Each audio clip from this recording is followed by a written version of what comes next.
Mes chers compatriotes de métropole et d'outre-mer, il y a ceux qui font toujours la une des journaux et l'ouverture des 20 heures. Et puis il y a les Français qui sont invisibles, oubliés.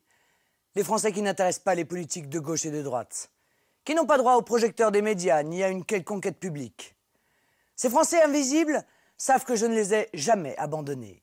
Comme je le fais en permanence, j'ai multiplié pendant cette campagne présidentielle les visites dans nos campagnes, auprès de nos marins-pêcheurs, de nos paysans, de nos viticulteurs, mais aussi de nos compatriotes d'outre-mer.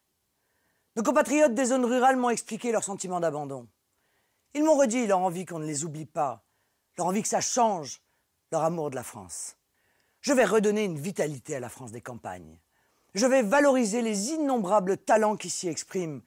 Je vais donner une vigueur nouvelle à notre agriculture et un avenir à nos paysans. Je vais aider nos anciens à sortir de la solitude et du désespoir dans lesquels ils sont trop souvent plongés. Mes priorités tiennent en quelques mesures immédiates et concrètes. Je mettrai fin au désengagement de l'État. La France des campagnes a besoin d'un État fort, d'un État qui revienne, qui fasse respecter la loi grâce à une gendarmerie qui cesse de fermer des brigades, grâce à des services publics de proximité, écoles, hôpital, transport, poste.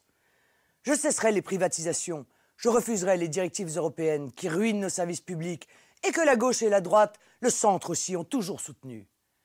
Des maisons de santé verront le jour pour assurer la santé de proximité et de qualité. La poste reviendra dans nos villages. J'encouragerai l'installation des petits commerces. Puis je me tourne vers la France de l'or vert et de l'or bleu. La France agricole et la France de la pêche. Votre déclin n'est pas irréversible. Au contraire, il a été programmé par une politique folle. Celle de la PAC, celle des gros, celle de la concurrence mondiale déloyale et sauvage. Je bâtirai une politique agricole française et une politique de la pêche française, pragmatique, qui protégera, qui visera à soutenir les petits, à aider les exploitations familiales et les jeunes qui s'installent. J'interdirai les OGM. La France est une immense puissance agricole. Je ne les laisserai pas la détruire et abandonner nos paysans. À nos viticulteurs et aux amoureux du vin, je le dis, je refuserai très clairement la libéralisation des droits de plantation et les concentrations souvent synonymes de chômage.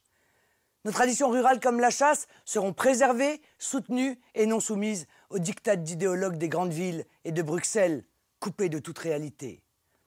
Je me tourne vers l'ensemble de nos compatriotes. Les campagnes sont une partie de l'âme de notre beau et vieux pays. Je vous propose le redressement national. Je ne veux plus que quiconque ait le sentiment d'être oublié dans son propre pays. Le 22 avril, dites non à l'oubli, à la relégation, au déclassement, à l'effacement. Dites oui à la France.